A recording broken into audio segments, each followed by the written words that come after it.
Челебиджихан – это первый муфти Крыма. По-моему, даже председатель крымско-татарского меджлиса первого. Курултая, да.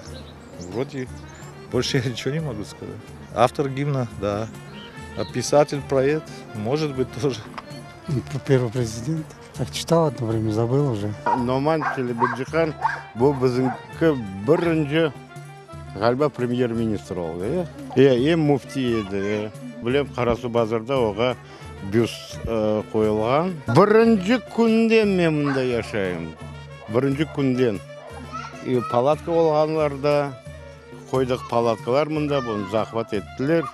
Бөлдік, сон временкаларын құрып, сон мұна боевлерін құрып, яшайық мұнда. Это наш первый и единственный президент. Я вообще русская из соседнего района, так что я не знаю. Номан Челебиджихан – это наш предводитель, он, значит, был и муфтием нашим, наш народ поднимал. Ну, я вообще в гостях, но, насколько я знаю, Номан Челебиджихан был великим крымско-татарским деятелем, и в честь него, видимо, улица названа.